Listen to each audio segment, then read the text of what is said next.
یہ تو میں نے آپ سے پوچھا ہے کہ یہ پھر کیسے ہمارے سب کانٹیننٹ میں تو آ اصل گیا؟ میں یہ ہے کہ ہمارے ہاں جو ہے نہ صرف پبلک میں جہالت ہے، یہ اوپر کے درجے میں بھی جہالت ہے. اچھا.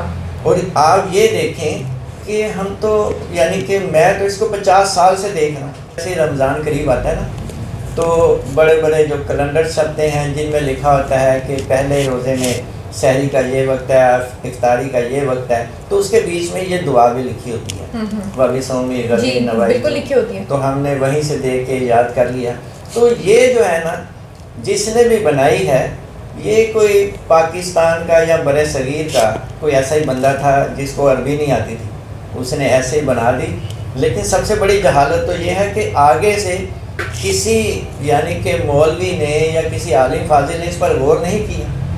یہ ہے قابل، یہ حیرانی کی بات ہے کہ لوگوں نے پی ایچ ڈیز بھی کی ہوئی ہیں لیکن انہوں نے اس چیز کے اوپر کوئی تحقیق ہی نہیں کی کہ یہ دعا جو ہم پڑھ رہے ہیں غلط ہے. اب میں یہاں ایک تجویز دینا چاہتا ہوں. میں خود عربی زبان کا پروفیسر ہوں، میں نے گورنمنٹ کالجز میں 30-35 سال عربی پڑھائی ہے، تو میں سمجھتا ہوں کہ غدین کا مطلب ٹمارو ہے. تو یہاں یہ ہونا چاہیے وابی سوم الیومی، میں آج کے روزے کی نیت کر رہا ہوں، نویت من شہر رمضان. تو اس کو جو ہے نا رائج ہونا چاہیے، حکومت تک بھی یہ بات پہنچنی چاہیے.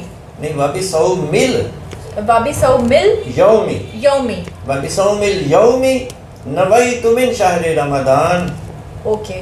تو چلیں جی، پروفیسر صاحب عربک کے پروفیسر بھی ہیں، لینگویج پہ بھی ان کو پوری دسترس حاصل ہے، 35 سال سے اپنی خدمات بھی سر انجام دے رہے ہیں.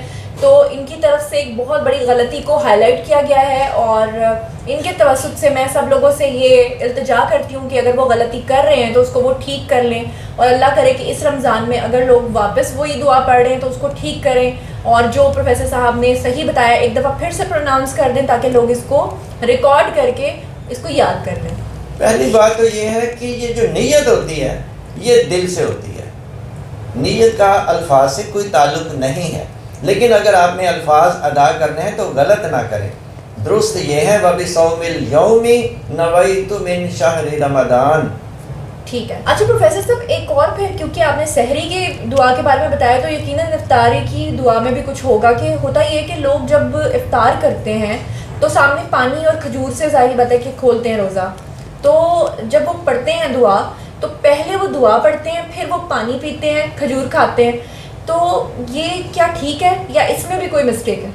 اچھا، اس کا یہ جو جواب ہے نا، بہتر جواب اس کا یہ ہے کہ پہلے کوئی چیز کھا لینی چاہیے یا پی لینی چاہیے، اس کے بعد دعا پڑھنی چاہیے. کیونکہ دعا کے جو الفاظ ہیں نا ان کا تعلق پاسٹ ٹینس سے ہے، اچھا، ماضی سے ہے، یعنی پریزنٹ ٹینس سے نہیں ہے. جیسے اللہم لک صمتو، یعنی ساما یسومو سے یسومتو، آئی کیپٹ فاسٹ، میں نے روزہ رکھا، وَعَلَىٰ رِزْقِكَ أَفْطَرْتُ، اور میں نے تیرے رزق سے افطار کیا. تو اس سے یعنی کہ یہاں پہ پروفیسر صاحب یہ کہنا چاہ رہے ہیں کہ جو ہم افطاری کی دعا پڑھتے ہیں وہ بیسیکلی پاسٹ ٹینس ہے، مطلب میں نے کھول لیا، میں نے افطار کر لیا، تو پہلے آپ نے پانی پینا ہے، کھجور کھانی ہے، اور پھر آپ نے یہ دعا پڑھنی. اور سنن ابو داود میں اس سے بھی ایک بہت ہی زبردست حدیث ہے، ذہب الظمأ وابتلت العروق، پیاس چلی گئی اور رگیں تر ہو گئیں. یعنی اس سے آپ دیکھیں کہ ذہب الظمأ وابتلت العروق وثبت الاجر انشاءاللہ، یعنی پیاس چلی گئی، رگیں تر ہو گئیں، اور اس کا جو اجر ہے اگر اللہ نے چاہا تو وہ ثابت ہو گیا. تو یہ ساری یہ بھی جو دعا ہے نا یہ بھی پاسٹ ٹینس میں ہے. تو اس سے پتہ چلتا ہے کہ ہمیں چیز کوئی پہلے کھانی چاہیے یا پینی چاہیے، اس کے بعد دعا پڑھنی چاہیے.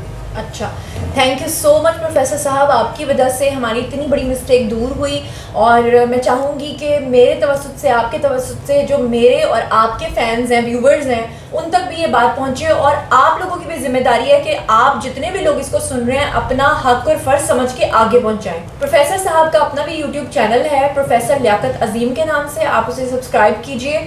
وہ صرف ایک یوٹیوب چینل نہیں ہے بلکہ وہ آپ کے لیے ایک مشعل راہ ہے، کیونکہ کوئی بھی چیز جو آپ دیکھنا چاہتے ہیں اور اس کے بارے میں جاننا چاہتے ہیں، نالج لینا چاہتے ہیں اگر صحیح معنوں میں، تو پھر آپ ضرور ان کا چینل سبسکرائب کریں. اور اسلام میں جتنی بھی ڈسکریپنسیز داخل ہوئی ہیں ان کے بارے میں یہ وہاں پر بات کرتے ہیں اور بتاتے ہیں کہ کیا صحیح ہے کیا غلط ہے. کون سی چیزیں بس ایسے ہی ہمیں پتہ چلتی جا رہی ہیں اور ہم اس کو مانتے چلے جا رہے ہیں بنا یہ جانے کہ وہ صحیح بھی ہیں یا غلط ہے. تو پروفیسر لیاقت عظیم صاحب کا چینل آپ سبسکرائب کیجئے کیونکہ یہ ہمارے لیے اس دور میں بہت بڑی نعمت ہے. تھینک یو سو مچ. آپ سب لوگوں کو رمضان المبارک کی بہت بہت مبارک ہو اور اللہ کرے کہ یہ سال ہمارے لیے بہت بابرکت ہو. اس پینڈیمک سے، اس ایپیڈیمک سے ہماری جان چھوٹ جائے. اللہ رحم کرے.